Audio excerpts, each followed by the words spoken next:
This is a HeadGum podcast. This episode is sponsored by Squarespace.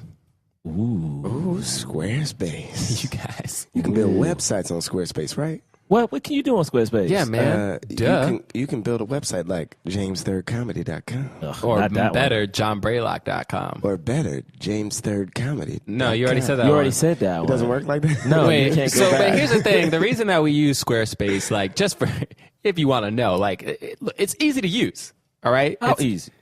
It's very easy. You can add and arrange your content and features with, like, the click of a mouse. Oh, wow, that's pretty easy. Yeah, and check this out.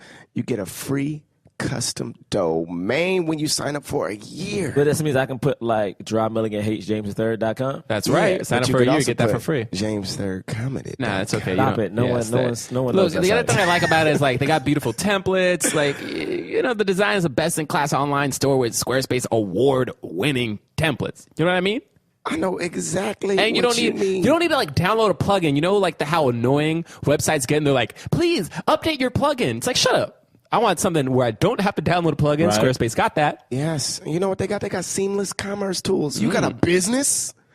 You got a business? Why are you so yelling at the aggressive? What's going businessmen? on? I'm just saying, And you women. got a business? Yeah. I mean, people want businesses. Yeah. For entrepreneurs. Yo, well, these commerce tools, man, they so seamless. Plus, like, even though it's really easy, you know, if you needed customer support, Squarespace got you.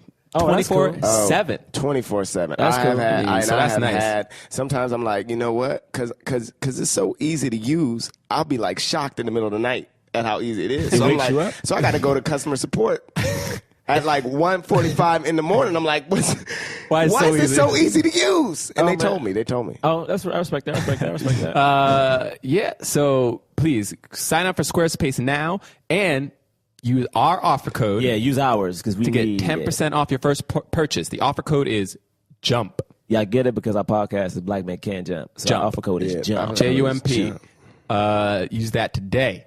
All right. Squarespace, set your website apart. Y'all say that's so sexy. Like, I like it. Let's start the show.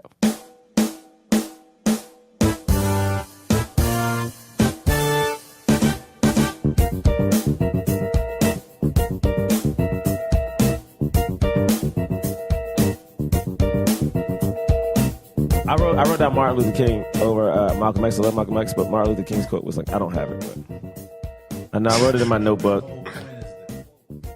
Yeah, but both of them, they. I mean, both are inspiring. I just don't. I messed them the up. yin and the yang.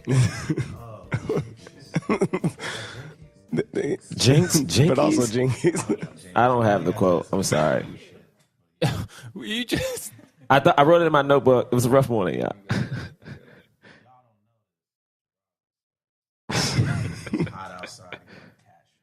Yeah, bro, it's been rough.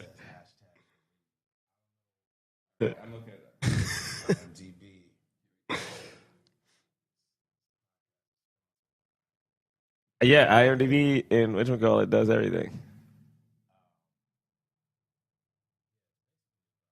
It's about violence. The reason I brought that one up because it was about like it was because it was about like, I got it. You ready? I got both quotes. Violence as a way of achieving racial justice is both impractical and immoral. It is impractical because it is a descending spiral ending in destruction for all. The old law of an eye for an eye leaves everybody blind. It is immoral because it seeks to humiliate the opponent rather than win his understanding. It seeks to annihilate rather than to convert. Violence is immoral because it thrives on hatred rather than love. It destroys a community and makes brotherhood impossible. It leaves society in monologue rather than dialogue. Violence ends by defeating itself. It creates bitterness in the survivors and brutality in the destroyers. And then the Malcolm X quote is, I think there are plenty of good people in America, but there are also plenty of bad people in America. And the bad ones are the ones who seem to have all the power and be in the positions to block things that you and I need. Because this is the situation, you and I have to preserve the right to do what is necessary to bring an end to that situation. And it doesn't mean that I advocate violence, but at the same time, I'm not against using violence in self-defense. I don't even call it violence when it's self-defense. I call it intelligence.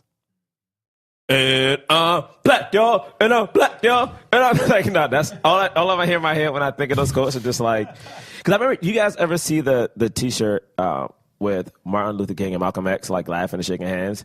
Remember, I wore that shirt in college, and people on my floor called me a racist.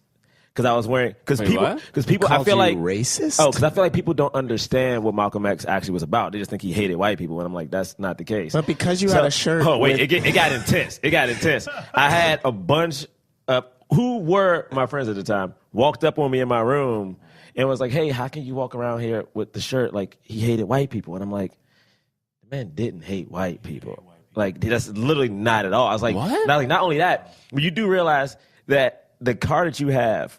Like one of my friends had the Confederate flag on the back of the car. I was like, you do realize that flag is probably more hateful than what this T-shirt is. You know what I'm saying? Not probably. No, but I'm just talking to them. Like, do you understand the difference? Like, probably, if we think about it, Just a factual statement that it is more hateful. It's like it is. But these are people who walked up on me though. You know, like legit walked into my room and was like, "Hey, we need to have a talk because you're wearing a Malcolm X is on your T-shirt." Like That's legit. crazy. Like this is legit. Like maybe this is freshman year of college. Maybe freshman year, and it was like that's what went down. I wanna just say that I imagine those people didn't read the book. Oh, the thing about those people, I feel like those people don't even really know who he is or what he was about. They probably heard from one of their parents that he probably said, "Hey, if a white person shoots you, shoot him back." You know, they probably heard some dumb shit like that. But and at the end, and even when Malcolm X ended, like towards the end of his life or his span, he talked about inclusion. He stopped with his, I guess, hateful rhetoric, if that's what people want to call it. He got murdered. That's exactly why he was murdered and kicked out of the Nation of Islam. He got kicked out. Well, he became too popular. He started to overshadow Elijah Muhammad.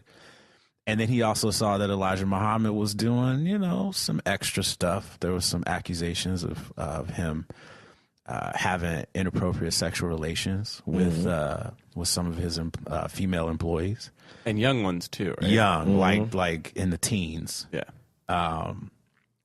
And he branched off. He was beginning to start like a new movement where white people could help, but not necessarily be directly involved, and something that would be more inclusive. Because he went to Mecca, Right. Mm-hmm. And he saw that there were all types of races of people praying together. Yeah.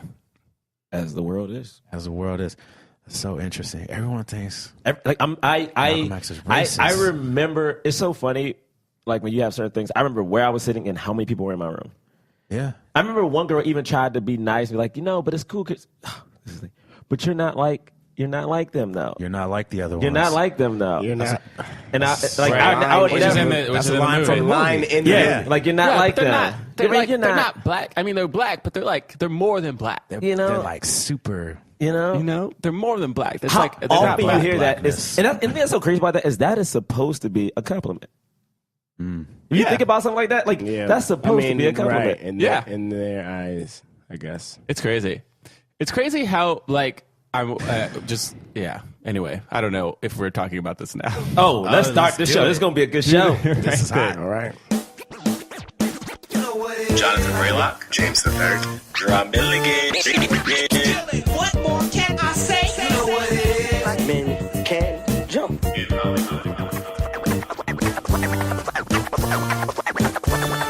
Black actors, man. Black actors. All right. Fight the power. What? Fight the power. Fight the power. Fight the power. Fight the power. Fight the power. Fight the power. That was awful. I disagree. Pussy as fuck. I 100% disagree that was awful. We gave it a little different flavor. That's all that is. Oh my lord! Welcome to Black Men Can't Jump in Hollywood. Hollywood City. I'm Jonathan Braylock. Jerah Milligan. James III. And we have a special guest. Yeah, we got one of our homeboys in here. Studio. From Astronomy Club. You know what I'm saying? Astronomy Club. UCB's like Maud. What is it? Charles. Team. Lloyd Knights. Barry Moore. And a Harvard. A Harvard man. We have a black Harvard man in That's here. how that's pronounced. A Harvard. You do before we even say your name, you do realize we invited you here because you're black and you went to Harvard, right? Yeah. Okay, as long as you know why you're here. I went to Harvard for acting, but sure, yeah. Let's do it. Hey, man, now, You went through hard. Shawtane Bowen in the house, y'all. Shawtane. Hold on, wait. I'm sorry, I messed it up. I got an intro. Bray, you do it. I got set up the drums. All right, he's gonna. I'm gonna set up the drums for you. No This worries. is another song. All right, and Nah, I'm it's about drums. to introduce the Yeah, name it's that you another song. literally just heard. Wait. We gotta set it up. Okay, I'm ready. And it's actually Shawtane Bowen. It's actually better than he normally is, if you can believe it. First off, man, those drums are getting better and better, man. Getting a new percussion system is getting good. Still the worst. Getting a new percussion system. That's how you do drums. That was really good. That was better. Hey, Bray. Do you do the drums? I do the That's drums. really good. I do. Shut up, pretty good. I'm James. just saying, could you do the drums from now on? I pretty do the good. drums. What? I said it's pretty good. Like I feel like if I close my eyes, I'd be like, oh, I'm sitting next to Bobby McFerrin. How's my trumpet? Why would you do a trumpet? Because I do that sometimes. We're not a band. I sometimes do Oh the my trumpet. God, right, Bray, start the show. Goodness, we're Jeez. reviewing the film. Do the right thing. Now, Yes. we haven't done a Spike Lee joint yet, and this is the first time we're doing it. Mostly because we're cheating. Yeah, I mean, there was a live discussion on which Look, Spike Lee it's movie been to a do. year, and now we're There are no rules. Now we are officially removing some of these. I shouldn't say officially because I don't want people to continue. I mean, people do say for us to do independent films a lot, but the thing is, we really are trying to attack this from a more broader perspective. Because anybody can make a film. Yeah, but as you guys can see, it's getting tougher and tougher to get some of these big budget movies because the opportunities that people of color get are far and few. Obviously, there's still a lot we haven't done. Without but- us retreading Without us actors. Now, doing the the same same people. actors. I will over and over. say, even though this was an independent film, it was only released in like 300-something theaters. It still made like $27 million. Oh, yeah. Off of like was maybe $3 $3 million budget. budget. So Very like good. it was, and it's the like it got nominated. Yeah, for, it got nominated, and also Academy in Award 1999, it was entered into the National Film Registry. Okay. Yeah. So like this It's this very is important. well known, This is an very important movie. respected. Probably Spike Lee's most famous film, even though he's done a bunch. I would say, right? Yeah, I mean, Yeah, I think it well, is. he's It's like done- he's done a bunch, but this was like Oscar nominated, and then the guy who played Sal was nominated for Best Supporting Actor. Yep. So I mean, this is a Danny very Aiello. important movie. Yeah, it's an important movie. It's probably one of his best. I would say it's definitely in my top 3. I'm a big Spike Lee fan. Yeah. What so would your top 3 be? my top 3 would be Do the Right Thing. Right. My second would be Malcolm X. Right. Figure that. And then this third one, it might be controversial, but it holds a special place in my heart because I saw it in college and actually got to see Spike Lee talk about it live, do a Q&A, Bamboozled. Yeah, Bamboozled. Oh, yeah. Yeah. You know, I don't think I've ever seen Bamboozled. Oh man, It's, you gotta watch Can't that. wait for you to watch it. yeah. To talk about it. It'll fuck your mind up. Yeah. Yeah. Also, it's really hot today. So yeah, it's very it's hot. a scorcher. It's It's very scorching. hot, which is very appropriate for this film. And also, as we all know, black people are still getting killed by cops, which also makes this movie super relevant. Yeah. Not to be a Yeah. spoiler, but I don't know. Watching this movie, watching this movie, it was like, yo, this stuff. It happened this came out in 1989. 1989, which means they filmed it in 1988, and the stuff that they're talking about in this movie is still the same Still shit happening. we're dealing with right the now. exact same. The exact same shit. Like The exact same. when it happens, they're like, it happens, and it's just like, and then they have a list of names. Of names. Yeah. Just I know, and they were reading those names, and I was like, "Oh, there's so many more." There's so many. No, I don't remember those names anymore because there are just other ones now that Yeah, are. we got new names. And this is years before Rodney King. Yeah, this is before. This was Rodney. before about Rodney 3 King. years before. Actually, if you watch Malcolm X, they use video from the Rodney King beating to start that movie. So this is only like 3 years after Do the Right Thing came out. Right. So y'all know what this episode is about to be like. For those who haven't seen the film, Strap in. just real quick, like basically, I mean, there is no necessarily. I guess like Spike Lee is the main character. He plays a character called Mookie, but the film is very much like a portrayal of just this Brooklyn like neighborhood. Bedford-Stuyvesant. Yeah. Bed-Stuy, and basically we kind of see what's happening on this very hot day.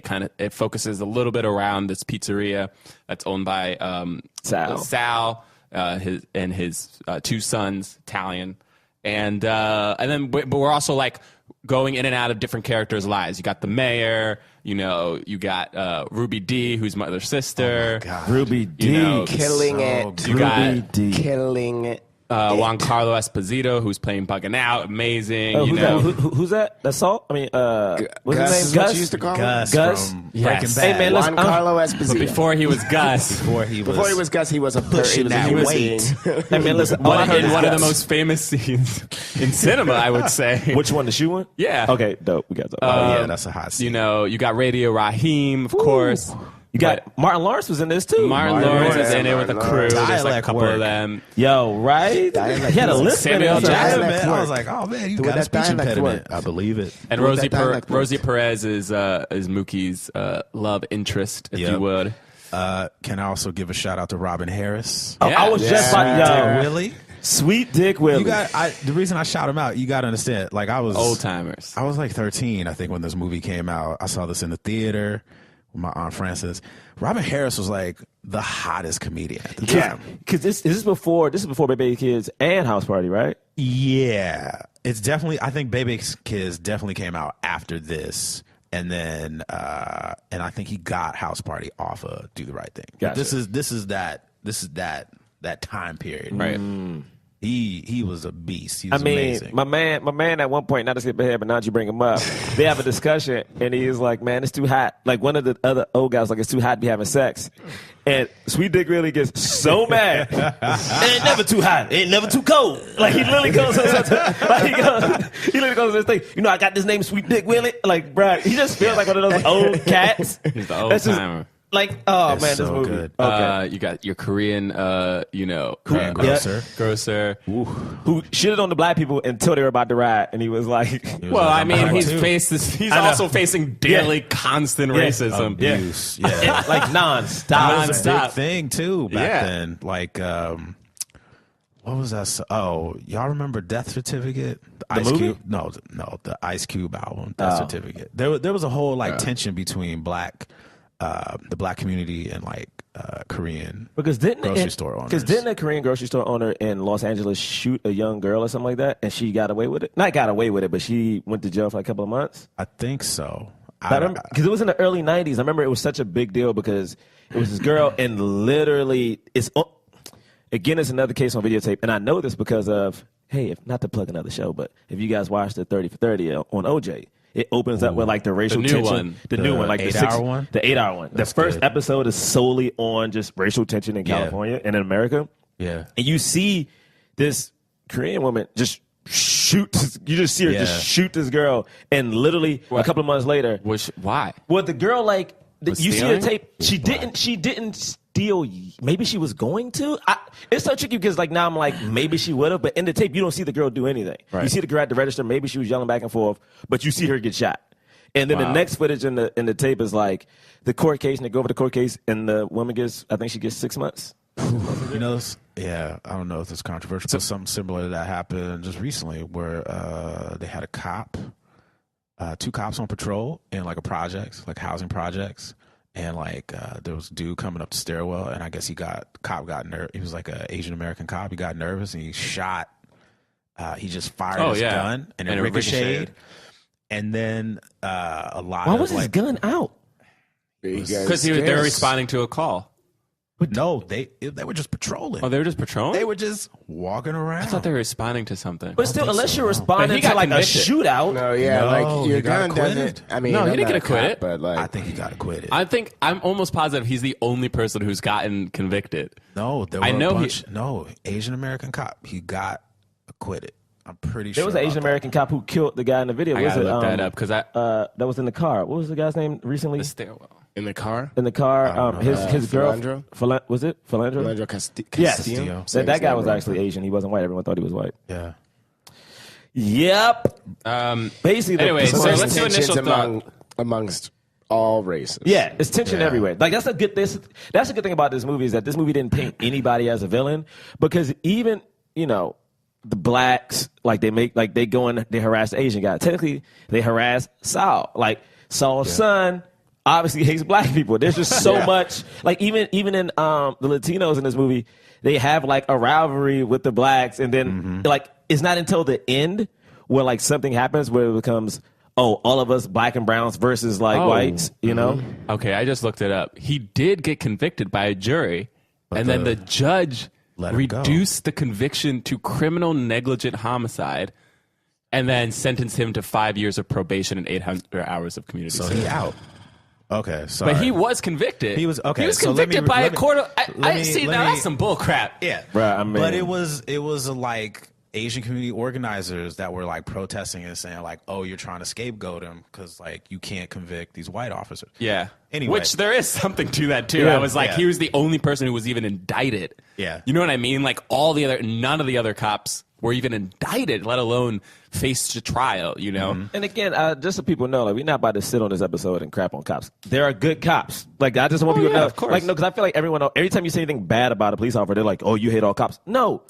They're just like some that's teachers stupid. are good, some teachers are bad. You know, just like some humans are good, some humans are bad. Just like all right, real quick, like just to check everyone. This is what checking privilege means. Like, if you automatically, when somebody is pointing out a problem amongst like any group of people, to automatically assume that they're demonizing a whole group, like. That's where we get into trouble, right? You can criticize a problem that's happening in the police community and not say all cops are bad. You can criticize a problem that's happening in government and not say like all politicians are corrupt, even though they are. You can criticize, but you know what I'm saying? Like you can you can criticize men for doing rape culture and not believe that like all men are rapists. Like this very like defensive thing, like. Like white people have it too. Like, oh, there's racism that happens with white people. And like for white people to be like, I'm not racist. It's like, nobody, calm down. Like nobody's saying you are. Nobody's calling you a rapist. Like, but there is a problem and we have to address it. But anyway, you're challenging everything they know. You're challenging like a power structure that they may benefit from in some way. And their perception of themselves, like because they identify with that person because they are that, you know. And that's tough too, because like as a man, sometimes like we were talking about incident that happened in the comedy community. As a man, there's certain things that I just don't even realize because I have a privilege of being a man and not having to worry about, when it comes to comedy, I don't have to worry about it. If someone hits on me, like will I be like I don't feel fearful. You don't have to worry about going home. Yeah, with somebody, or anything. I don't have to worry about like somebody roofing you. Yeah, or saying like if someone like asks you out and saying no, I don't worry about whether or not I'm going to be ostracized or like banned for certain shows or anything like that. Like that's a privilege that I know I have, which is now I'm realizing it because of things that are happening. Like, and there's nothing wrong with that. It's just like acknowledge that there's a problem and move on. People sometimes like Braylock said, "Oh no, that's not me. What are you talking about? We got to stop this PC culture." Hey man, it's not. PC culture is saying, let's talk with respect. That's literally it. So, it's like treat people like a human being and don't be a dick. Yeah, it's like that's literally it. So anyway, let's do initial thoughts. Shawtane, the guest. Yo, I mean, this movie for me, it's like I mean, it's a very political movie, but put the politics aside for a second.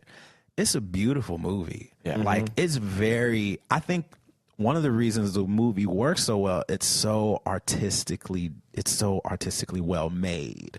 Just the way it's shot. Like I watched it again. I've seen it so many times, but I watched it again last night to refresh my memory. Just the camera, how he moves the camera, the storytelling. I felt like I was like the acting. Like you don't oftentimes see acting like that anymore. Like is it Ozzie Davis? Am I saying that right? Yeah. Like just Mayor. The mayor. The man. Just such a beautiful portrait of a human being, The way that the way they use sound. Public Enemy. I mean, I remember Spike Lee went to Public Enemy. I mean, not that I was there, but Spike Lee. You know Public Enemy, bro? You were like, yo, you heard the story from Public Enemy straight up? I was sitting on Flav's lap and like Fight the Power was like the anthem. Like that was the summer jam. And just the way that they used that one song throughout the whole movie. They had the score. I don't know what the technical term. The score. Terrence Blanchard. This is before. I laugh about this because Spike Lee movies.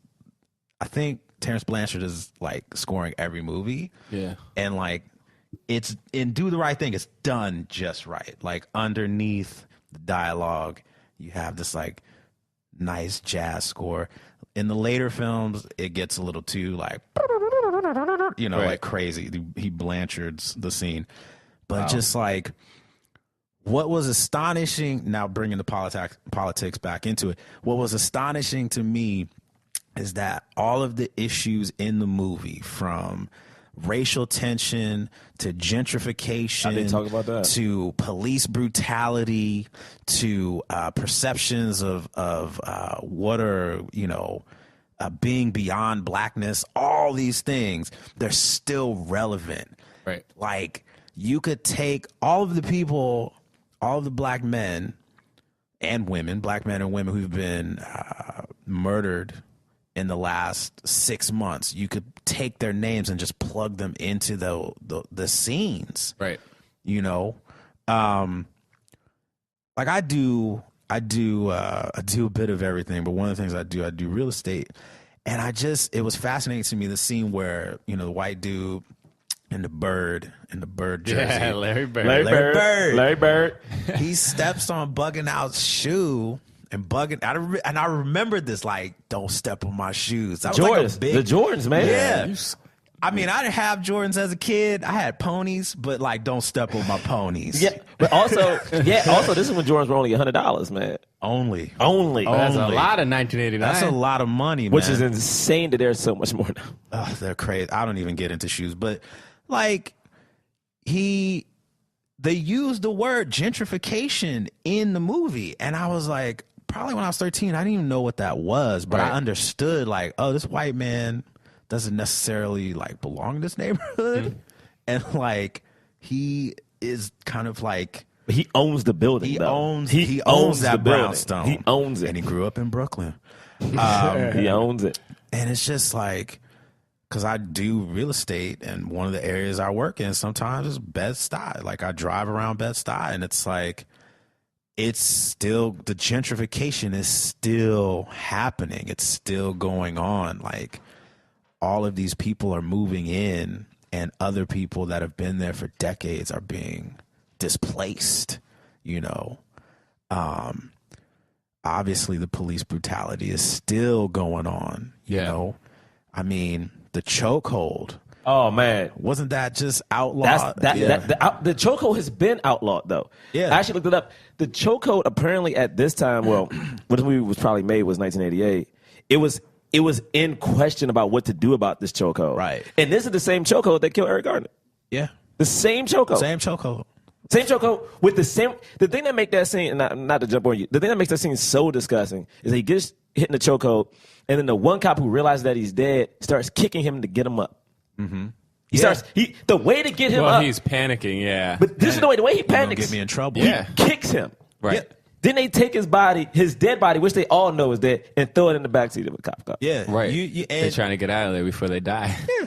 And it's now a homicide. It's a murder scene. You've taken evidence. It's just it's the same thing. This was 1988, 1989. This is 2016, and the same exact shit is happening. Yeah. Same shit. And the only thing that's different now is now that we have more videotape, and now everyone knows it's happening. Because before it was like the black secret. It was like if you lived in the hood or if you're black, you knew what the shit was going on. Now the world knows, and it's still happening. But let me just say this, my dude. The Rodney King video came out in 1992, I think it was. Yeah, it was 1992, yeah. I remember being in like 5th or 6th grade, getting in trouble in my class because after the video came out, we had like I had a debate with my school teacher about it. She was a white woman, and her whole thing was like, well, we didn't see the whole tape. We don't know what happened before. And my argument, I don't know. Guys, we're in New York, I think y'all. they're coming for me, man. We're in New York. Hey, Shawtane, what you do, bro? They never got you from that after that argument. I know, right? You know how I know they're not coming for me? Because I wouldn't know. They wouldn't announce themselves. It would just be a flash of light and then darkness. Anyway. Oh my goodness, no. Oh, your teacher. Wow. Your he teacher was said it. saying we didn't all see the whole- same it was all arguments defensive. and tropes, defensive. She's saying this to a class of predominantly Black and Latino students, and I just I got in trouble, but I just was telling her no, you're wrong. I saw the video. There's nothing that man could have done to warrant that type of abuse. And it was 5, maybe 6 police officers with nightsticks beating Taking this turns. guy. This is 2-3 years after Do the Right Thing came out. Yeah. And this is the first time really that we've seen a Black man be pulled over and beaten senseless. And it's still a question as to whether or not it was right or wrong. I mean, we all know it was. That's so it was crazy. obviously right because nobody was indicted. Oh, yeah, they all went away free. Everybody was chilling. So, All right, we should continue initial thoughts. This James? is what the movie inspires. how you feel, bro? Yeah, I mean, I think Tane said it best. It's a beautiful movie, and it made me so angry. Yeah. just the whole, just as the movie is going on, it's I don't know, the poetry of it's hot. The first thing everybody says is it's hot. It's hot. Just everybody. That's the first thing everybody says. boil. Every scene from one to the next. It's hot. It's hot. It's hot. And then we're just getting this portrait of these people. The beautiful, the colors are awesome. Like the shot of when we first see Robin Harris and Frankie Faison, they're sitting out, and with their light colors in front of the bright red back. It's just all that stuff was so awesome. This is my first time seeing it. I know we usually say when that's the case. Whoa. This is my first time seeing it. Yeah. So I had seen I had seen the scene where Jordan's. I had seen the scene where Radio Raheem, the aftermath. I've seen that. I've seen pretty much. You've the only seen thing the garbage can. the garbage go through. can and, Gotcha. and so Right. but everything else I was experiencing for the first time. Wow. It was amazing movie. And then just when the shit hits the fan and everything's happening, I was just mad the whole time. Just the whole time, just angry, just so many questions. I wanted to throw something. I wanted to and then the experience of the next day, just sort of being the next day, that being a part of the movie, I think is a beautiful thing too. Because it's just it's now happened and we have to go on with our lives in some way. It's this. I don't know. Sorry, I keep touching it. Stop it. Stop doing it. But I just thought it was great. Another thing that I thought was crazy was the guy in the white guy with the bird. Every bird. What's his name? yeah. His name is. Grew up in Brooklyn wearing a Boston jersey. The actor's name is John Savage. He has 215 credits on IMDb. What? And I just want to point out how insane that is. Just because of what our podcast is about, this one random white guy in this movie. And I also recognize him. I did too. I watched the show Carnival on HBO. Really? It's He's a a fun working show. actor. And he and I just thought it was. I mean, first of all, you recognize so many of the actors in this Yeah, movie. absolutely. Everyone in it does a killer job. But I just want to focus on the fact that this random guy in this movie is also has gone on to work so much. I don't know. I just thought that was interesting. All right. Yeah. Yeah, no, this is an amazing film. Yeah, I think it is my favorite Spike Lee film. It does race in a way that is so moving, and I'm so interested to know how white people, Italian people, Korean people. I want to know how other races kind of interact with this film, because I know, so for me personally, just because I mean I'm not to repeat everything you guys said is right, like the camera shots, the way that they talk to the camera at certain points, you know, like the like some of the overhead shots that are done, and the static shot, like they're great. Like the directing is amazing. And it makes sense why Spike Lee like blew up so much after this film. I knew he already had done some films up to this point, but like this was like, you know what I mean? And people are like, oh man, Spike Lee. And he captures it in such a real way, and letting the actors improvise and stuff. Clearly, like he was a little bit loose with the dialogue at certain points, and it really made for this like really nice, like all of the actors were so capable. You know what I mean? And John Turturro, oh my goodness, is so great in this movie, but for me, I noticed, especially this time, how much like a lot of times like I was on like the Italian side, or I was on like the Korean side, and I was like, I felt bad for people. You know what I mean? Like there was a part of me that was like, yeah, bugging out, like chill a little bit, dude. Like yeah, you're making a good point, but you're like doing it in a way that, you know, there were like a lot of like these things where I was just like, I was conflicted, and like, you know, I didn't know what was right or what was wrong, and then like, but then the people whose side I was on would do something just as messed up, and I'd be like, like nobody was like nobody was doing the right thing, which is kind of the point, right? Like, and anyway, I just was like, man, like this is such a great snapshot of America, like what America is, and like this, you know, wonderful and sometimes damning experiment of like bringing a bunch of different cultures together, and then on top of that, all of the other systematic, you know, racial oppression that's happening, and not just like, especially with the black community, but then also with other groups of, you know, foreigners and that come over here and become American and adopt their way of life and that kind of thing. Because Italians too, like Italians face racism. Like I'm a quarter Italian, and like, you know, Spike Lee even speaks to it at some point. He was like, you know what they say about black Italians? Like, they're like people considered, especially Sicilians, Sicilians were the ones who were really opening up pizza shops here in New York, and they were considered like just as low as black people, like just a step above, but like, you know, like there was like this white Anglo-Saxon, you know, viewpoint, and it looked down on it. Irish people looked down on Italians, you know, it looked down on Koreans, it looked down on black people, looked down on Hispanics. So like, and then so to have those groups that are being oppressed then come together and then like fight amongst themselves, you know, it's just like, oh my God, like this is awful, you know? And there's so much emotion in this movie too, that it was really like, it was really hitting me again, like watching it, and like everybody was saying about all of the relevant things that were happening. So anyway, there's a lot to talk about. So yeah, it's a great film. Yeah, man. For me, it was just like I was just pissed off this whole movie. Like this whole movie made me so mad. And like Bray just said, like no one was the bad guy, because sometimes, you know, I would see Gus. His name will always be Gus. I would see Gus throughout the movie.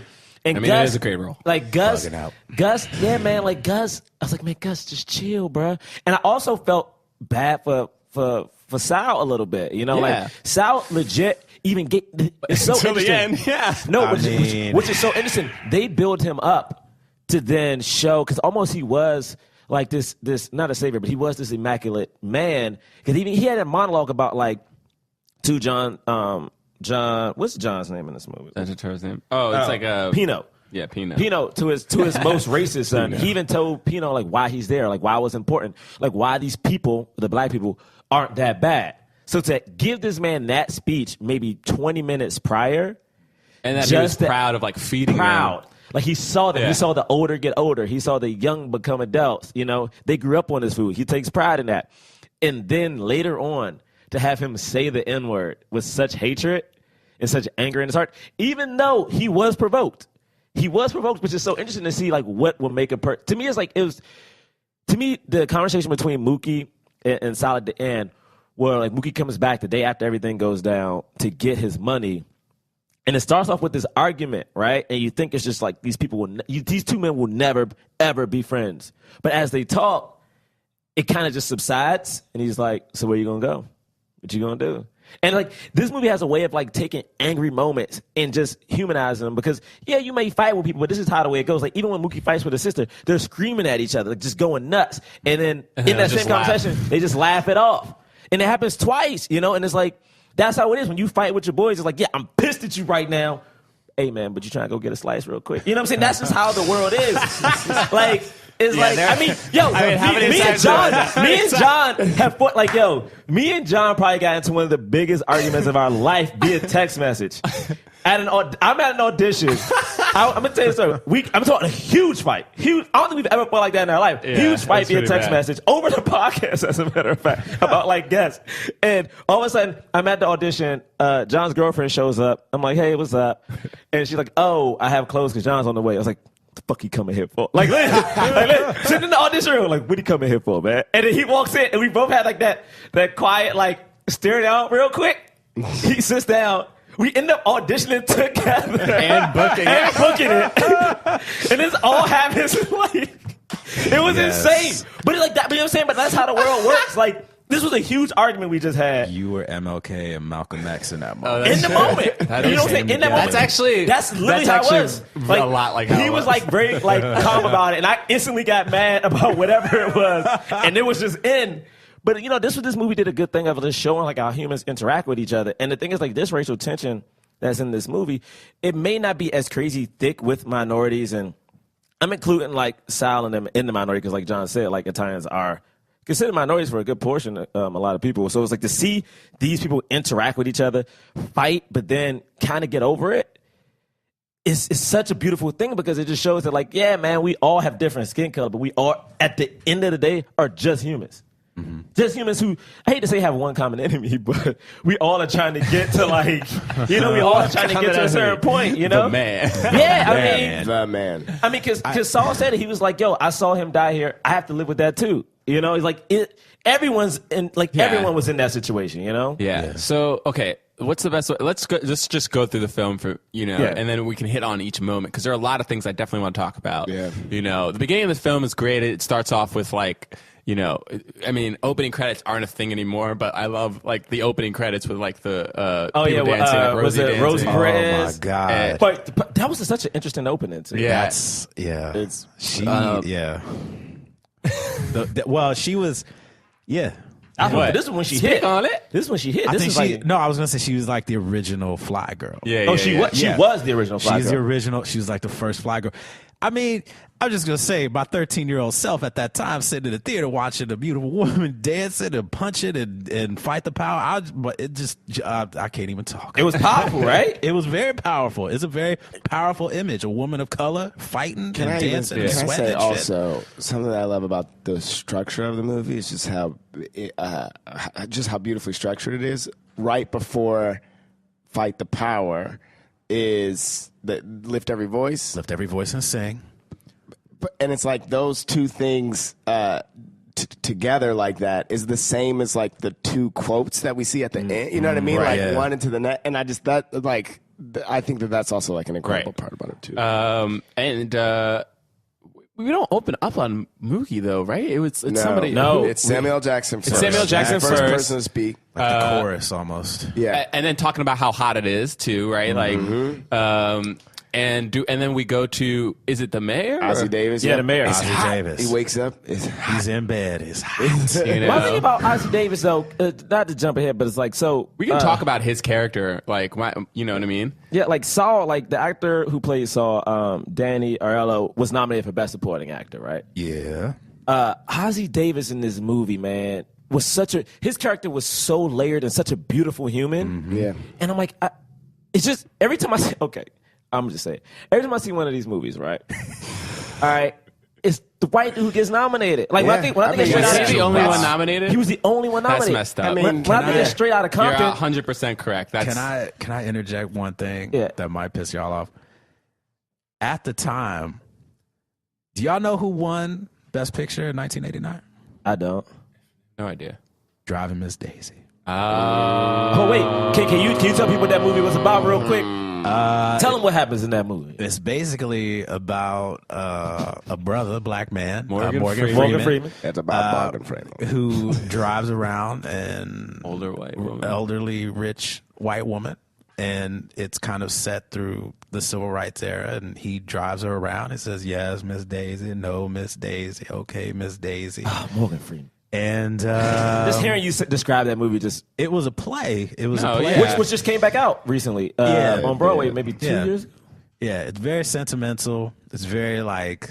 They fall in love, right? Or like, no, they don't fall in love. But there is an In Living Color sketch where that's kind of like made fun of.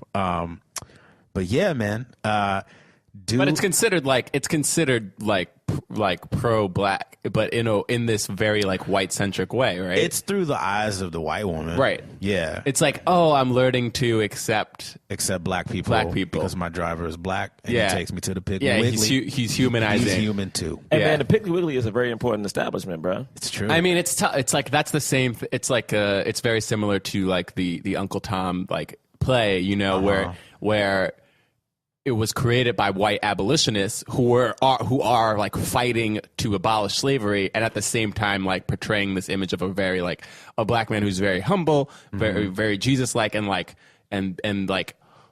showing through the utter like this utmost kindness and love, Yep. and like facing all this oppression and not fighting back, and then being like, you are exemplary, you know what I mean? Like, but so yeah, it's like The Help.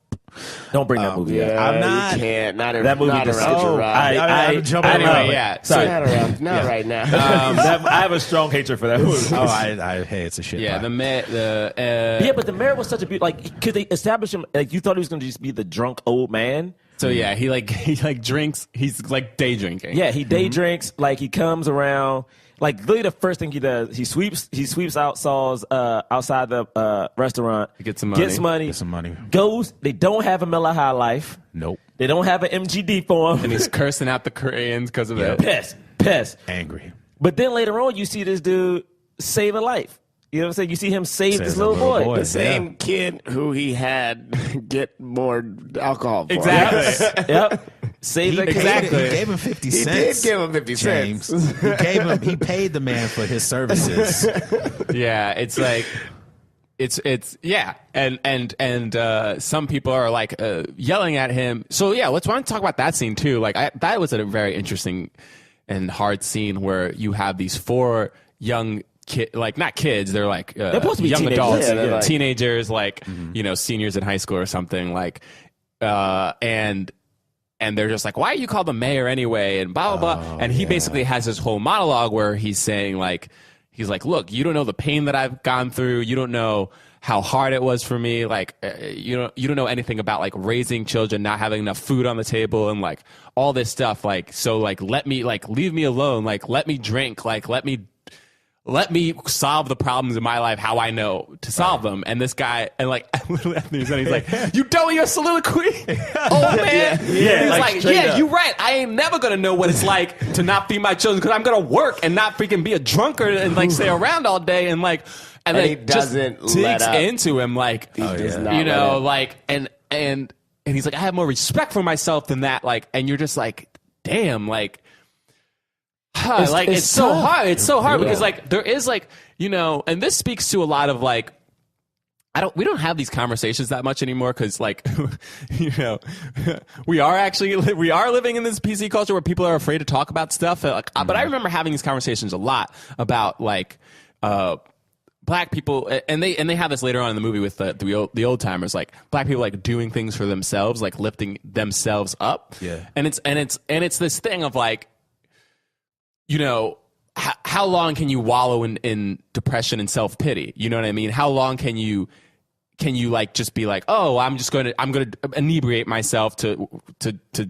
like wash the, you know, hurt away.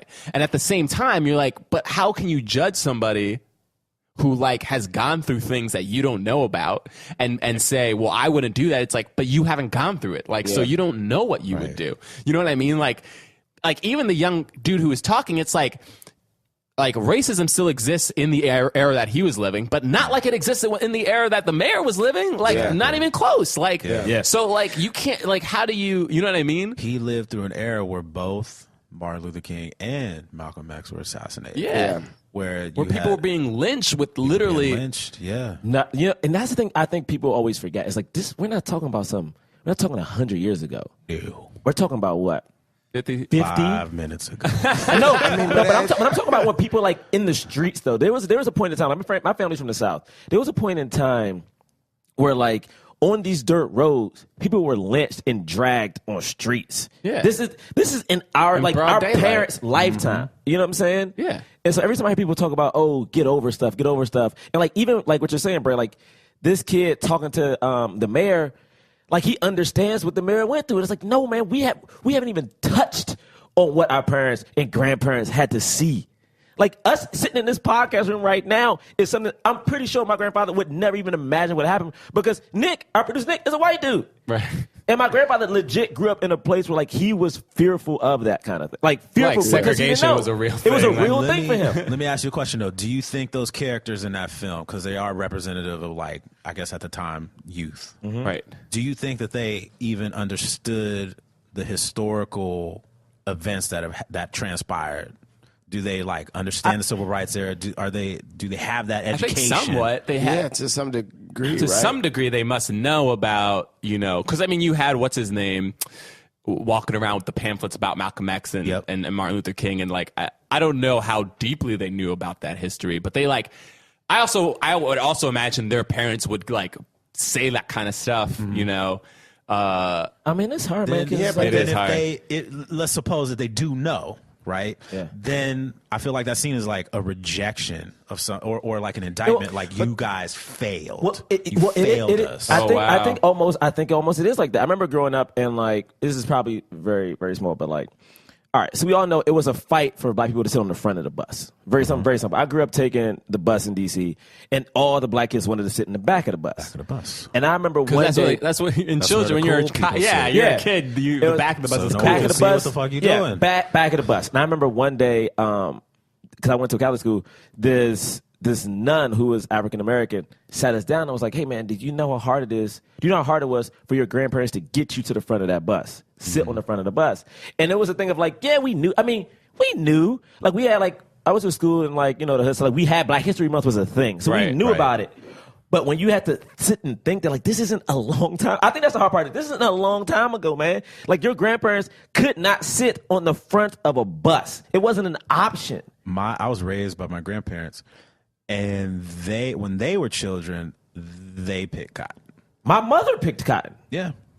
Like, my mother's older. She picked cotton. Like, that's not a thing that's, like, it's insane. And they lived in, like, a very segregated farm town. Like, black people lived in this area, white people lived in this area. If you were black, you picked cotton, et cetera, et cetera. White people were the farmers. And it was very like, that's just the way of life. Right, and right. that was only like, I don't know, my grandfather, he's like 75-ish. Yeah. Yeah, my mom's 70. It's like that's how the things work. It's like when you think about, like to Bray bringing up the kids talking to the mayor like that, you have no idea what he went through. None. Yeah.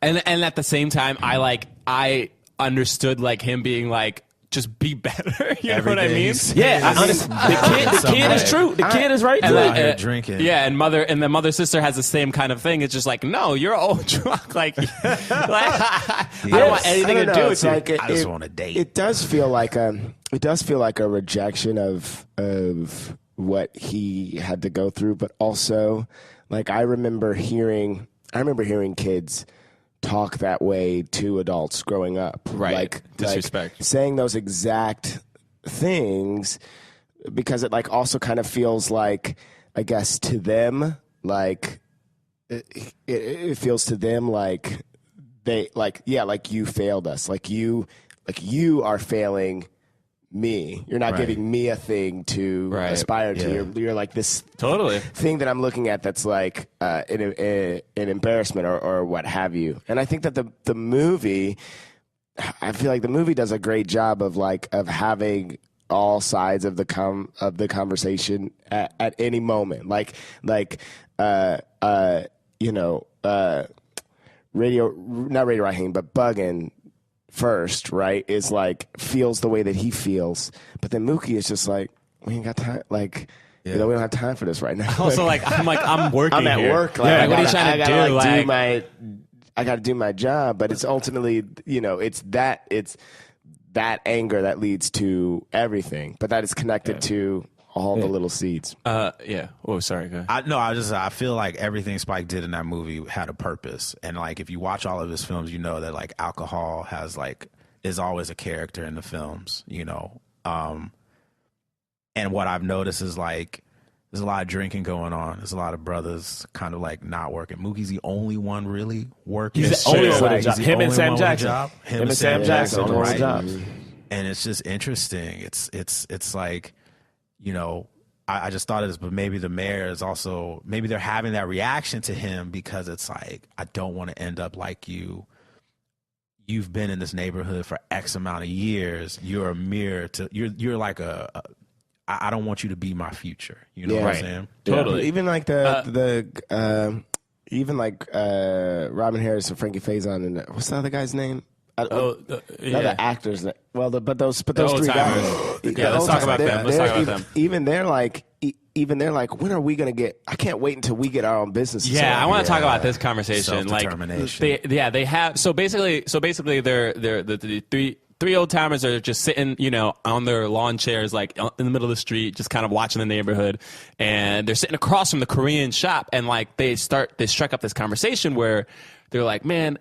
First of all, they're like mad at the Koreans for moving into their neighborhood, but then what's the actor's name? The one who comments on like, I don't know how he's like, look, either those Koreans are like really, really smart or we're really, really stupid. Like, how would they able, like, where do they move? When did they move in here? A year ago, 2 years ago? And now they got their own business, and it's a good business. And like, they barely speak English, and like they have like store owned property. It's like, there are no black owned, you know, businesses in this neighborhood, and it's a black community, you know. And so he kind of talks about like what is that? Why is that happening? And like one dude's like, oh, it's racism. It's like it's racist because we're black. And he's like, but he almost is like, I don't want to accept that. Like, how long can we make that excuse? You know what I mean? Like. I mean, I just want, but you got you got to think though that like racism is a part of it in the sense that like who's giving out money? Banks are redlining. Right. They're not giving out, you know, business loans. You know, it's really hard. Exactly. I mean, that's true. No, it's true. I mean, because that's one thing now I think which is happening because now that gentrification is really taking a heavy swing on various parts of America. It's so funny because now they're saying like because of people trying to hold on to African Americans trying to hold on to certain areas, like now it's more of a push to have black owned beauty shops in like certain areas. There's more of a push now to own like the bodegas and corner stores because I mean I grew up in like every business that wasn't, you know, a big, you know, McDonald's or something was either Korean owned or it was Korean. I mean, the beauty shops were Korean owned. Mm-hmm. Like the carryouts, of course. Get your nails done by Koreans. We don't even own the weave shops. That's what I'm saying. The supply stores were Korean owned. The shop is like India. It's so interesting too. Like I did grow up in New York partly, and all the bodega. I mean, we call it a bodega because they're Hispanic owned businesses. But now, and I live in Harlem now.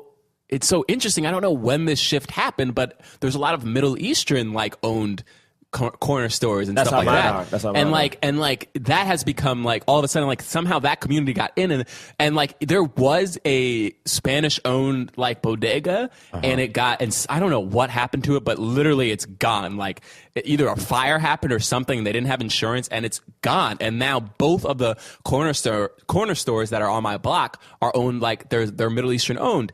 And the same thing that happens in this movie where people are coming in like, you don't know English and blah, blah, blah. I see it literally all the time. Like they come in and they're like, blah, and like sometimes they'll speak in Arabic to each other and they're like, man, talking English, like what you, man, and like black people will go off on them in this way and like antagonize them and like be like, how much is this? And they're like $5. And like $5, like man, $4. And it's like $5. And like they'll haggle and like, I'm like, these people face so much crap. Yeah. And at the they same get it time, all they day. they throw it right back. And then and that's where that racist stuff happens, where they're just like, man, these black people, you know what I mean? And I'm just like, oh. Because they're trying to, in their mind, they're trying to just run a Reinforce. business. It's so crazy, man. It's still happening, the same exact thing. But you also like when that black person walks in, you don't know what they've gone through prior Exactly. to that exchange. You know what I'm saying? They probably like gone through hell and shit. And Yeah, but At the same time, you don't But know then what you these don't people know- who have gone through, like, right. where are they coming from? Who Are have a maybe they're business. refugees from, you know what I'm saying? Exactly. I'm dead serious. Like, Like, he just arrived from Syria and he's like trying to sell a donut. Yeah. The dude's like, yo, fuck your donut. Give it to me for 25 cents, man. And it's like, and think about how many times a day they get those arguments. Yeah. It's like, these people probably or get people stealing from them, which happens. I was like in a store where literally I was getting a sandwich and this kid like came in and like they were like, you stole something, and he was like, man, I didn't steal nothing. And like they were having this whole argument. He was like, good, and he locked the doors. They called the police, and I'm literally like just waiting for my sandwich. And it comes and like I pay for it, and then the kid like takes it out, like he did steal something, like takes it out, like gives it back. He's like, man, just let me out, man. Like, let me go. Yeah. dude. But it's a crazy. Like there was, And he's like, I'm letting you go. And I was just like, what the flip? Where are the kids? Like I came home late one time. Like at like James, I don't remember. Like we have like this restaurant on the corner. It's like a carry-out restaurant. I'm sitting there and they have a tip jar, and in the tip jar, which is insane, they have a fake $100 bill. Like I don't know why the people have the $100 bill in there, but they had money and they had a $100 bill. So I'm waiting at the register for my food. This young black kid comes in, looks in, sees the $100 bill, looks at me, and it was another guy to the left of me. Looks at both of us, smiles, winks, takes all the money, and strolls out. Mind you, again, the $100, we didn't know the $100 bill was fake either. Yeah. But like, the guy comes out, he just steal our tips? He's like, yeah. The guy runs out, the kid takes off, comes back in. It was fake anyway. And we're like, wait, what? He's like, yeah, we just like it to make it seem like we feel like if you see a lot of money, you want to tip. You'll And be like, inspired to get yeah, more you're inspired to money. get money. And I'm like, dude, the mere fact that this kid, is the other guy was black too. This black kid saw us, was like, yo, y'all get this is cool, right? Took the money, and then literally the other guy who happened to be a cop. I was like, in my mind, like this night could have ended so bad. He was looking at y'all like, y'all niggas ain't gonna snitch. Wait, but did you guys ultimately say anything? Well, or did it just the get- thing is, the guy, Probably on camera. Well, the thing is, the guy next to me. It's funny as a New Yorker, man. It's like you see stuff, and I just like ignore so much. So the kid is next to me. I didn't realize he took the money and walked out until the guy's like, "Did he steal our money?" And we're like, "Oh, shit, yeah, he did." yeah. And like the kid is gone. I mean, he didn't even run. To be honest, at first we see him because the restaurant's on the corner. We see him waiting for the light to change to walk across the street. Like, you know what I'm saying? Like the kid didn't even like run away until the guy came out running after him. That he decided to take off, but he was waiting for the walk light. Yeah. Wow. This kid just stole Well, he's money. not and was- breaking all laws. Yeah. Yeah, I mean, like clearly he has. But yeah, man. Okay, so then. Who else we got? Can we talk about Mookie? So yeah, let's talk about Mookie. Mookie. Like he's kind of our main character Okay, in a so way. I love this. When we introduce Mookie, he goes to his sister, and she says, "You always bother me while I'm sleeping," which I think is a very powerful line. And then he's like, "Wake up," which I think is also very powerful. This is how the movie starts. That's what they keep saying. Yeah, They keep saying, Starts wake up. with, Wake "You always up." bother me while I'm sleeping," and then he says, "Wake up." But then she also tells him in the same conversation to not get fired because he can't keep a job. Yeah, he's which the is Also a powerful, important line. you were saying, like we were saying, like he was one of the only characters who's like working, but he's also being constantly crapped on for not making enough money, Yeah. not having enough money for rent, not his kid. for his kid, For his kid, yeah. Like it's just so interesting. I was and just not like, he working can't hard keep a job. enough. Yeah, he And not doesn't working work hard hard. enough. Does not work hard. which like I mean, he does doesn't. he work at all? I mean, does he even really I work? mean, he works. He definitely is delivering pizzas, but we see him like constantly stops, have conversations, Yep. be like very like And he- lackadaisical. He's Take a so shower. arrogant about Job. it. When he finally gets to Tina, he's like, she's like, "Is the pizza cold?" He's like, "I never delivered a cold pizza in my life." And it's like the way you stroll to every place you go to. You don't have no bike, bro. You ain't got no bike. You're He's not just trying got to get those Jordans. pizzas anywhere on time. Bruh, he literally, while delivering pizzas, took a shower at one point and had sex at one point. Yeah. He did. Like, straight up, like, And the thing is, man, this is the exceptional Negro. This is the Negro with the job. This is the one who cares about his kid. Well, so, yeah, in this, I'm saying, but in this world, like in this world, he's the black dude who's like 1 foot in with Sal, who's still cool with the neighborhood, who's like, hey man, how do you feel about this? And he's like, man, I don't have time. Like everyone almost justifies certain things with him. Like Sal trying to talk to his sister is justifying through like Mookie. Like bugging out. It's like, Sam Jackson calls him out every time he see him. Hey, man, we see you walking home. Get home safe. Get to your kid. Like, he is the black dude we have to root for. You know Everyone likes him. He is the one. He is the alpha Negro in this. Alpha Negro. You know? There's even the part when Sal, like looks to him and he just whispers, you're fucking up. But he's like, he doesn't, like... reprimand discipline him in any way. He just whispers quietly, you're fucking up, and lets him get away with everything. Yeah. How do we feel about Spike Lee playing Mookie? Wow. I mean, see, man, I honestly, I think it's fine. Yeah. Like, it's not, I don't think he really I don't feel like he detracts from the film in any way.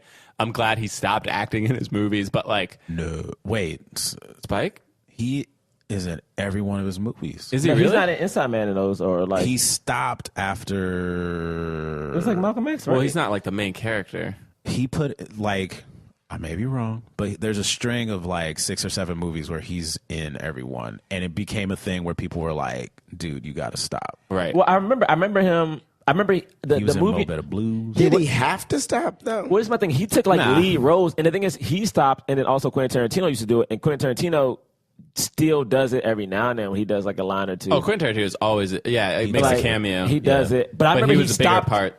What was it? What was the one with Denzel? He Got Game. He wasn't in He Got Game. I feel like wasn't He Got in Malcolm Game. X, was he? Or He was. He was Malcolm Little's best friend. He was Malcolm Little's best friend. Yeah, that's right. He almost ruined that movie. He did. Like he should not have been. He was terrible. And the only reason I bring that up is because we talk about the actor who played Sal getting an Oscar nomination, and then how Ossie Davis, to me, Ossie Davis's role deserves some type of acclaim. And to me, it's like following Mookie. Again, Mookie is the guy we see everything through. Juan Carlos. Yeah, I feel like, Juan Carlos was great, but I felt like there were certain moments that might have been more impactful, like just transitional things. Like when Mookie goes, and maybe it was writing, I don't know. When Mookie goes towards the end, when Mookie is standing next to Sal and them when the black people are there and Radio Raheem has just been killed. Yeah. Right? So Mookie is there, he's standing there, and then now Mookie is like on the black people's side, right? And at this point, to be truthfully honest, like this is before Sal says the N-word. So at this point, everyone has been harassing Sal. Everybody. Like his buddy, like Bugging Out has been messing with Sal. He says the N-word in the shop. He said before, he said in the shop. Okay, he said it in the shop when the whole thing, when Radio Raheem is before he beats the radio. Gotcha. Of the radio. Because I guess in my head, it was a couple transition moments where I was trying to figure out why Mookie was switched, like why Mookie at that point switched away from Sal. And we understand the black person was killed, and Sal did say the N-word, but again, they came into the store, so it just felt like I was wondering if things would have been stronger, if it would have been a better actor playing Mookie than Spike. I think that's a good point. Like because we don't see his transition, like we don't see him have the realization of like, I'm gonna do this. But what I did like about Spike Lee playing this part is he sort of feels like an observer almost, like someone who is taking in all of these things and is sort of like the eye through which we're looking at all this stuff. And he's also the director, which is like this weird like meta kind of thing that's also happening in it. So I liked his portrayal in and that was the most unsexiest sex scene I've ever seen. Like that was like, okay, all right, that's true. That sex scene, I was like, bruh, man, nobody felt anything in that. Like I watched that, I was like, ooh, is this real? But yeah, I just wanted to ask how we thought about God Spike. for the elbows, right? I mean, like for the knee. Like some of that stuff was Thank so. God for the left breast. Thank God for the right breast. Right. I was 13. Yo, that was. You were like, Tank, he's going back to 13 I years gotta old. go to I gotta remember this. I love that style. But bugging out though. Yeah, let's talk about bugging out. Bugging out is like the catalyst for like almost everything that happens. Like literally the ending of the movie happens because he notices all the white people on the wall. Which to an extent, I mean, he's in an Italian restaurant. You know, like I mean, he's in an Italian. Though. I mean, He has a point. But my He thing has is- a point. And at the okay. same time, Sal also has a point. yeah. Because my thing is, go ahead. No, you go ahead. No, I was gonna say I think Spike Lee's sister, she plays a character. Yeah. In the story. I think her line of like, I think there's more productive ways that you could go about this. Yes, Like, I can agree. you find a more productive way to use your energy? I think that was like You're very, yeah, exactly. You're very smart. Like, You're very smart. the thing is, so the other thing about it too is like, there is like this, like, especially in like black neighborhoods and I'm sure everywhere, like I know like in New York City, like there, and we see it throughout the film, like there's a very antagonistic vibe that like New Yorkers have. So like they're all like, as you see throughout the film, like everyone's always yelling at each other. And it's not just the black people actually, like the Italians, Sal and his Latinos, brothers, like yeah. they're always like ready to fight. Like everybody's always ready to fight someone. And like, and it's so much that like people, like if Juan Carlo didn't come into that place and like immediately be like demand cheese, and Sal being like it's $2 for extra cheese, and he's like $2, man, you what? And then taking the cheese and pouring as much Parmesan as he could on it, and Sal kind of like grabs it and takes it away, and he's like, you cheap, and it's like it's not cheap, he's running a business, dude, like. Freaking, you can't just have free cheese. Yeah, like Radio Raheem coming in with the boombox is like, bruh, you can't play that. can't Like, just Yeah, have like your boombox like all it's loud like and- we get it. You're Radio Raheem, and like also be respectful to other people. Like, but so because he's so antagonistic, when he makes a point about, which is a great point, like, hey, you realize like you're in a predominantly black neighborhood. Most of your customers are black. It probably would be nice to put like, and when you have a thing that says like Hall of Fame and like to put some black people up on the wall, like that would be a nice thing. But like because he was so antagonistic here, when he does this, it also feels antagonistic and sounds like F you, I can run my shop however I want. If you don't like it, get out. Yeah. You know what I mean? Like instead of being like, hey, like I wonder if he would have just had an honest conversation like about if it. Mookie's sister came in and had pizza and was like I love like this wall, it would feel so special for me if you put like Rosa Parks up here. And how much do you want to bet Sal would be like, okay, like, you know what I mean? Like, Well, yeah, I know. Sal would definitely say okay to her. yeah, well, he likes I don't know. I don't know. in love with her. I actually likes don't black like. ladies. Since But I just think about that a lot. Yeah. Like, I think about like how just that antagonistic vibe that's just there and present, like heightens things to this point where like things do get out of hand more quickly because people aren't compassionate with each other. It's funny because nobody is. Like, Time Out Magazine had this thing. Was it not? It was a few weeks ago, I guess, by the time, maybe a month ago by the time this episode comes out. And it was about like New Yorkers and are New Yorkers assholes. It was a poll, and it polled native-born New Yorkers and people who have moved here.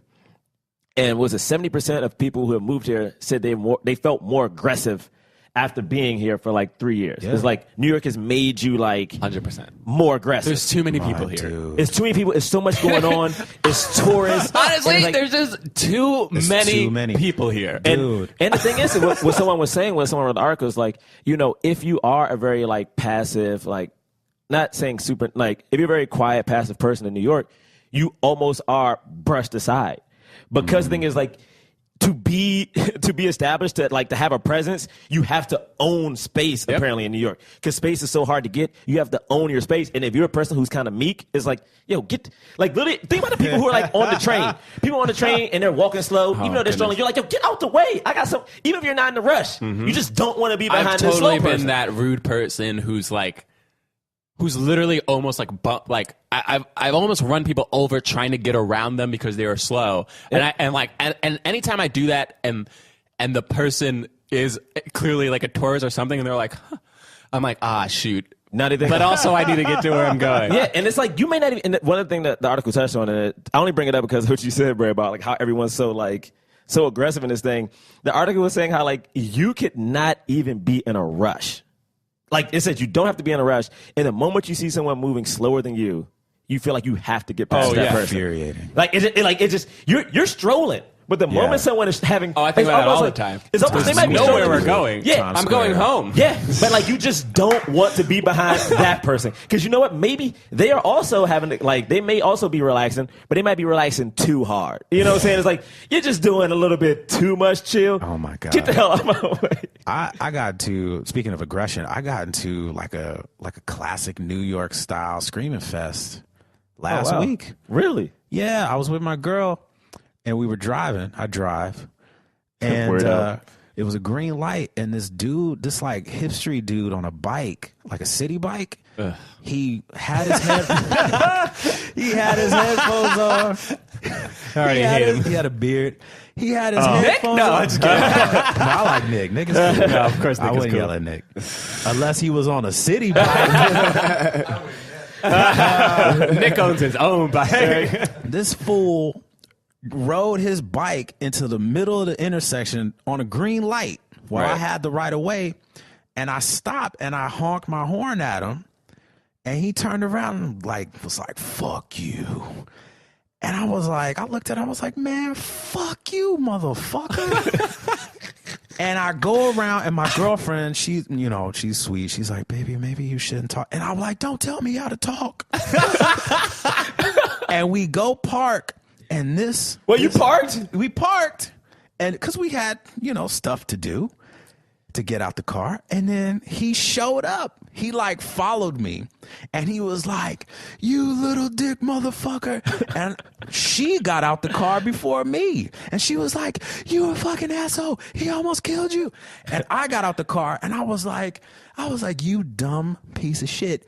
I almost killed you. You're on your headphones. You're not looking.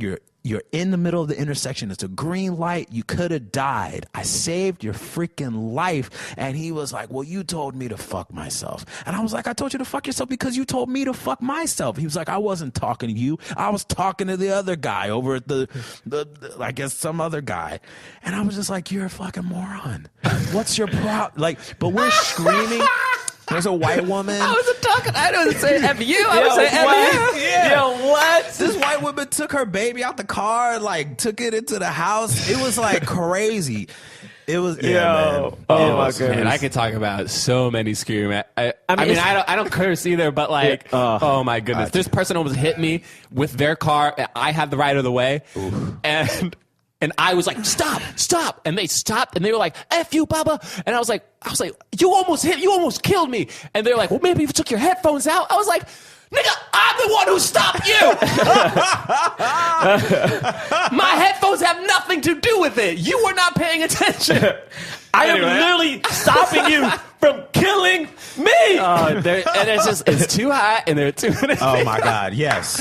And so Hence the movie. This movie, I'm like, yep, like everybody yelling at each other, like, Okay, so let's talk about Radio Raheem, which should kind of get us to the end. Yeah. Love him. What was the, and I don't mean this in disrespect, but what was the, aside from what happens to Radio Raheem at the end, what was the point of Radio Raheem? Like, what was he doing all day? Was he supposed to represent? Because I understood that he was like a black man who was like, he didn't speak, or maybe were we supposed to be fearful of him? Because people like when the kids were like playing with the fire hose, they definitely stopped the water so it didn't hit Radio Raheem. Right, because it would have ruined his radio. It would have ruined it. So like what? I guess my thing is like, even though they ruined somebody else's car. Oh, we didn't talk about that. That scene was very infuriating for me too. That scene was crazy. Because I was like, why did y'all mess up this dude's car? Like, you didn't need to do that. And then, but of course, this guy gets so racist, and then you're like, man, maybe he deserves that. And the question is like, does he do this all the time? But the cops also don't give a crap. The cops didn't care at all. You know what I mean? I forgot about that. The cops are just like, no. Because these police officers, like, they're like, look, there's only a certain level of caring that we can do in this neighborhood. Like, we're not going to follow up on every little thing. Like, and they almost. Oh, you go ahead. Well, they were kind of like, why you better get out. You better get out of here before they do something else to your car. Yeah. And I think the people that the thing about it that was the craziest thing about it was, I think the people that sprayed him didn't run. They were still there. Well, they did at first, but he came back. The one sprayed him came right back. They were still there. So it was like. I think when the police came, they ran. No, the one who sprayed them, they ran, but it might have been. It might have been a bad edit. Wasn't one of them Yeah, still there? It might have been a bad police were edit. there? Yeah, it might have been a bad. I think it might have been an accident because the one who sprayed him definitely runs. But when the cops come back, he is definitely behind the cops. Yeah, he's there. So I don't know if that's on purpose or whether it was an accident. But they do Well, that's run what though. I mean, because it They feels do run. like, They do run. because There's the time a of shot how of them racist running. he is, he's just like, Joe and Mo Black, Yeah. Well, like, because it's like, they do ask him a dumb question. They're like, what are their names? He's like, what are their names? I don't know, Mo and Joe. And they're like, okay, did you catch their last name? but he also just He's can't like, I'm even. clearly being sarcastic. don't Like, know. Mo and Joe Black. There's like this weird thing Mojo where he Black. can't point out who. Because we even all did looking it, like, 'cause man. we, the amount of there's- times I get called James III is insane. All right. Yeah, but they ruined his straight. that car up. But I mean, so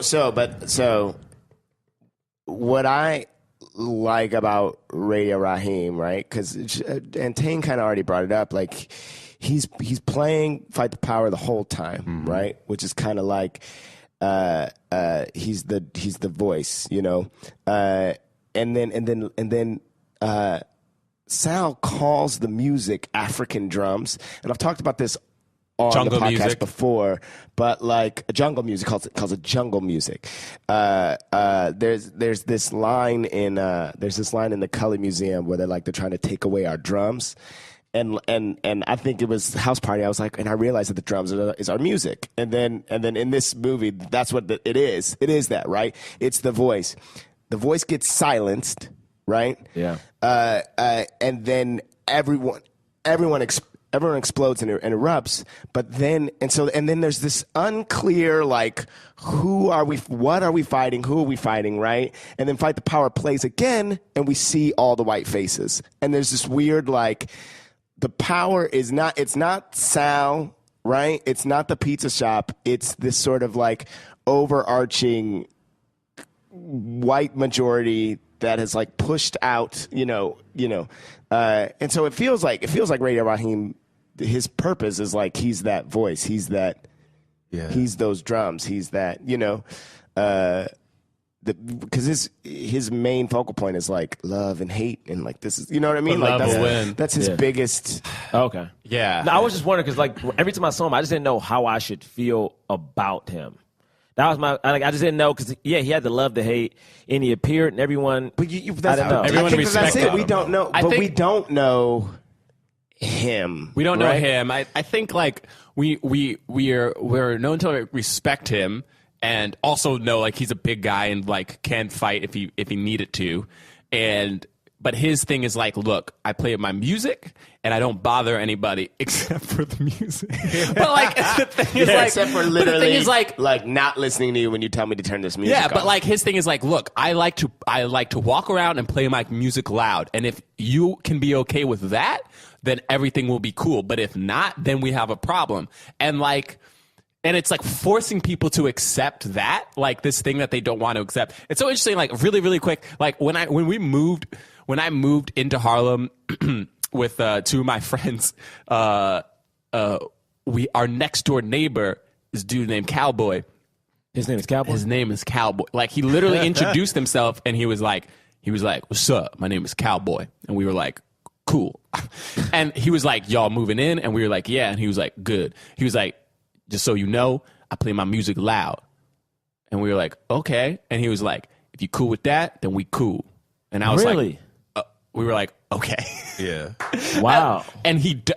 So I don't really have to deal with it, but one of my roommates, his room is kind of really up against Cowboy's apartment, and he plays his music and he plays the same song over and over and over again. Now he'll change it up whatever, a couple of days but he'll pick one song and he'll just play it throughout the day over and over and over and over again. And there were times where my roommate was like, "Oh, this is annoying," but we also we're like, "Well, we can't do," you know what I mean? It's one of those things can't do anything. this is him.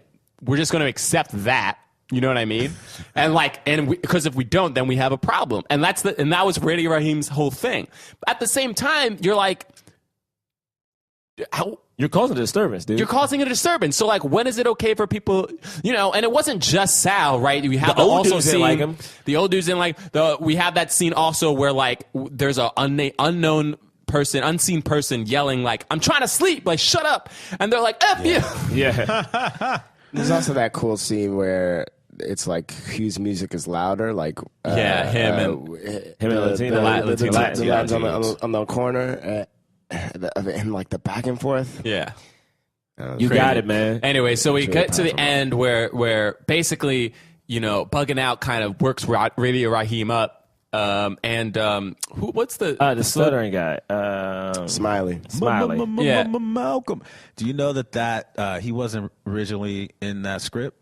Oh, really? Yeah, he bugged Spike Lee to put him in the movie.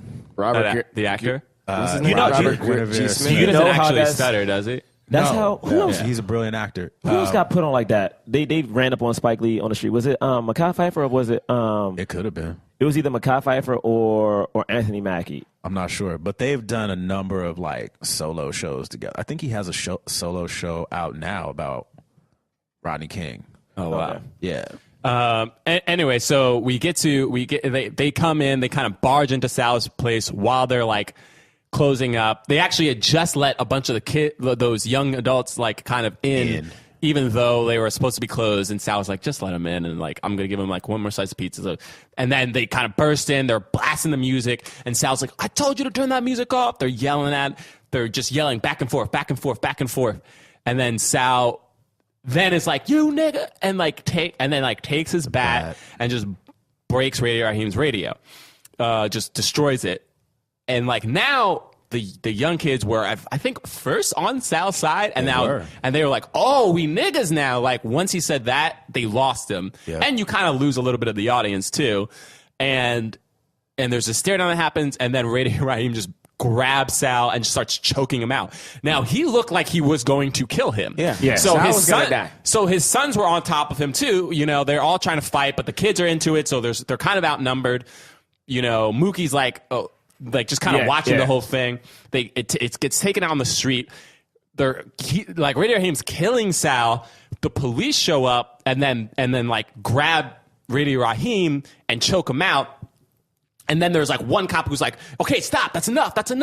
And then you see the shot, which I didn't notice before. Oh, you his see feet the dangling? shot of his feet just hanging. Right. And he's a big, and the thing is, look, here's the thing.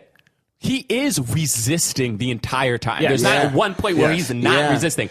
He was trying to kill somebody, and he's like fighting these cops who are on top of him, who are trying to. But the thing is, they're just choking him out, and they're killing him. And there does get to a point where it's like, all right, dude, like, or do you want to kill this dude? Like, he's not.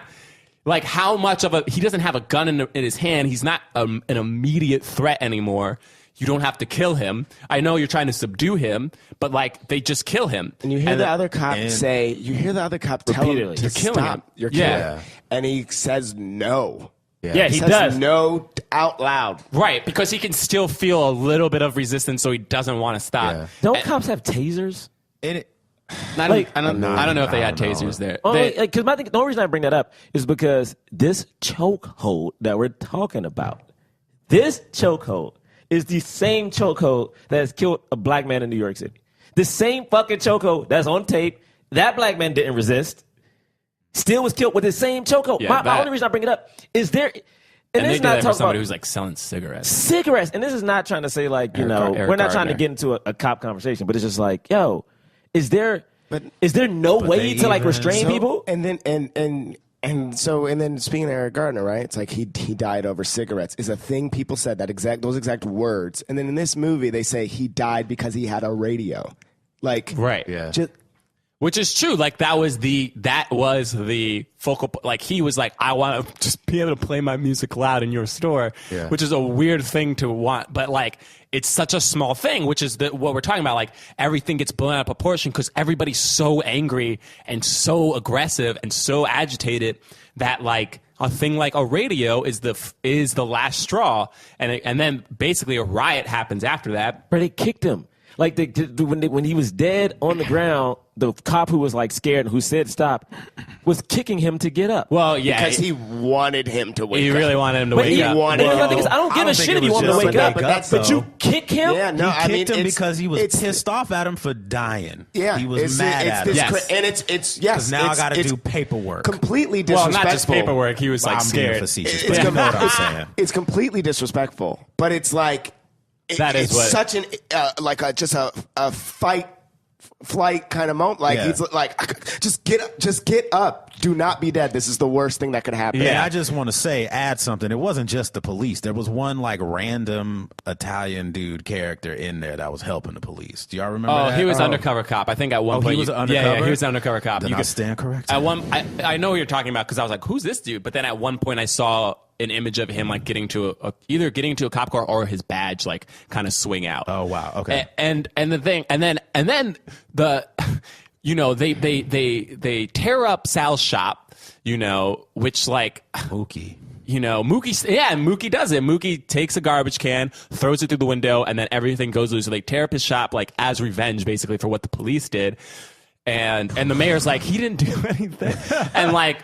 But it was the inciting incident, and then you know Smiley lights the place on fire, Yep. so it's burning down, and then so more cops come to like disperse the riot, and then also you know the fire men come. Department. But then they turn most of their hoses instead of putting out a fire. They're using their hoses to disperse people. Like I don't know why. Like you're not you don't need stop to. mid doing it. And they turn it on.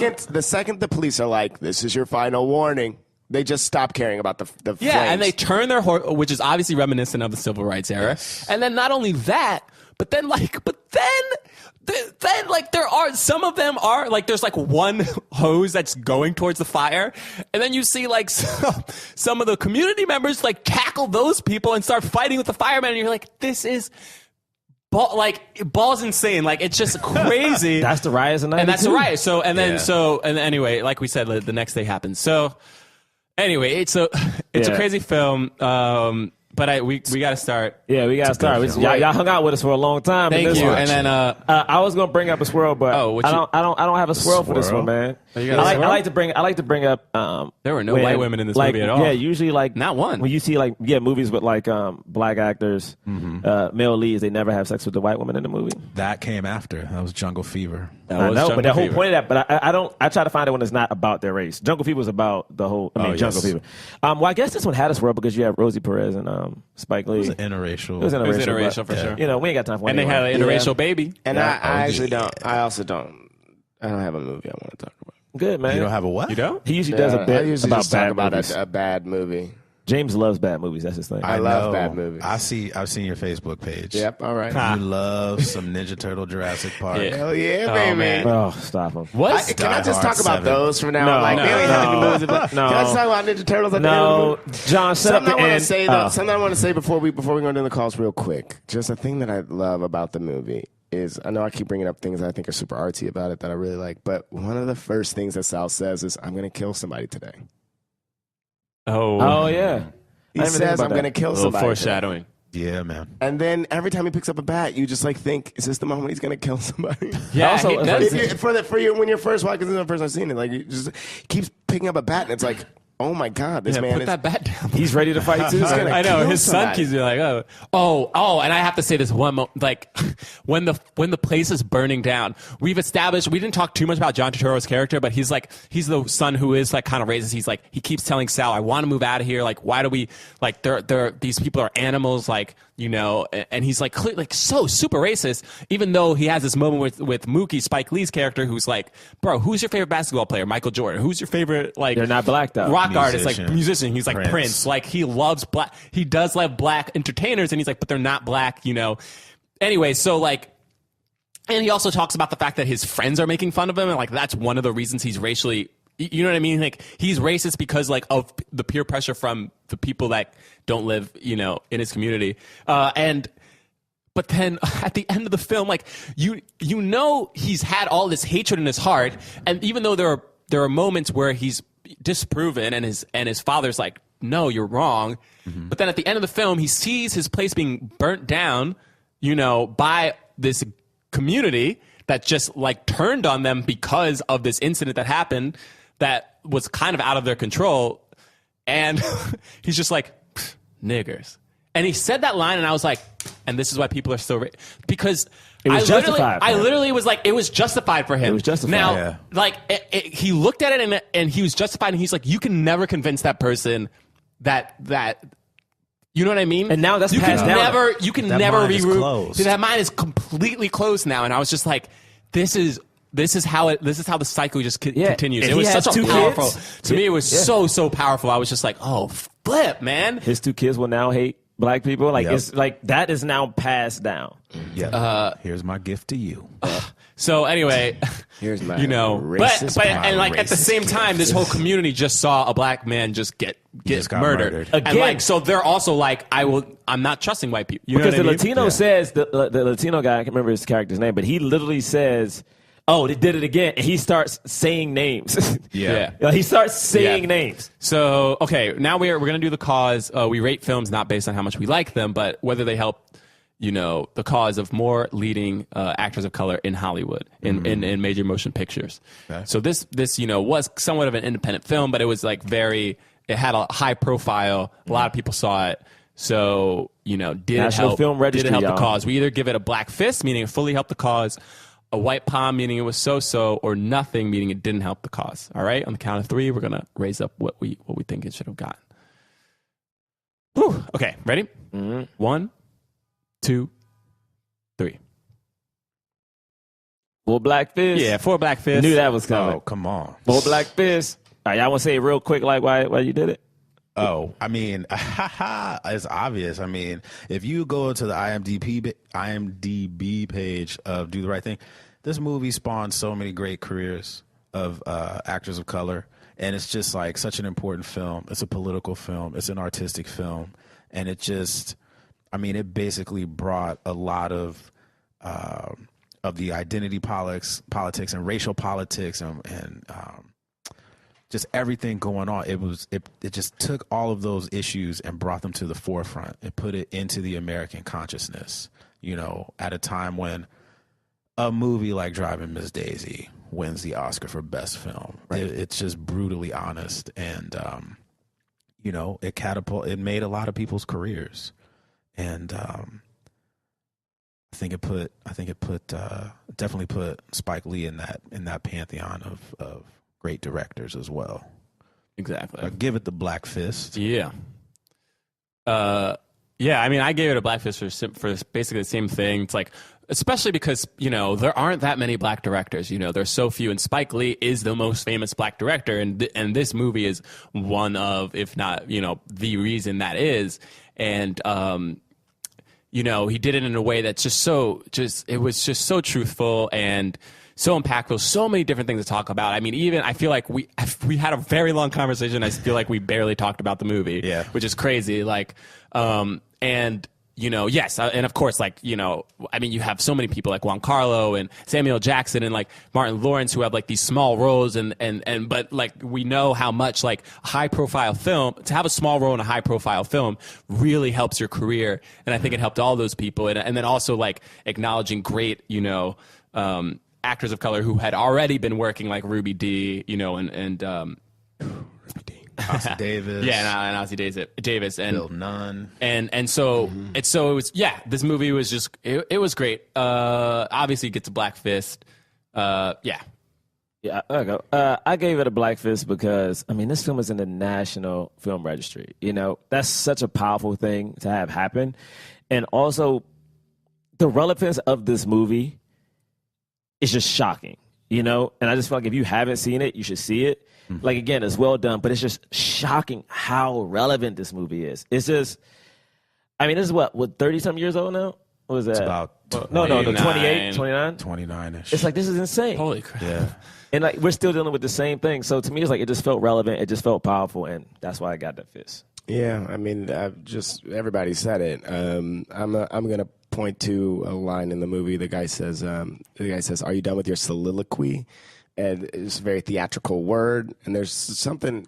It feels like, and I'm a big theater nut, and it feels like you could like text analysis. You could do heavy text analysis on this film, and like you could be talking for a million years about like just the way that it's written. It's so well written, so well structured. It's a beautiful story, and it takes you on like a crazy journey. Like you feel there are moments where you're on the side of the person who you hate 2 minutes later. It's so well made that I had to give it a fist. Yeah. All right, so that's 4 Black Fists. Yeah. Thank you so much for coming, Shawtane, Tank. and being Oh on. man, Thanks for being here, bro. This is beautiful. Thank you. Yeah, man. Hey. You're not really on social media like that. No, I don't want the government tracking me. All right. If y'all in New York, come find him at So, Mall Night on shows. Mondays. You can see me at UCB every other Wednesday. I'm on this thing called Lloyd Night. I do improv, and then I'm on a sketch team called Charles at UCB. And then I'm actually working on a website, a comedy website for writers of color. Ooh. That should be coming out soon, I hope. All right, so look I out figure for out how to that. use a computer. All right, computer. All right, cool. We'll be back with our plugs later. All right, well, we'll see you next week. Peace.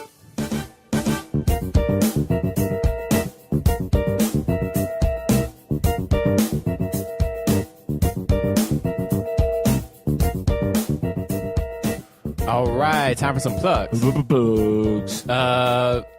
First of all, follow us at Black Men Podcast on Twitter and Instagram, and blackmenpodcast.com for show dates, stuff like that. Oh, and, subscribe on iTunes and all that good stuff. Give us a 5-star rating. We like to hear from you guys, especially if you're from another country. And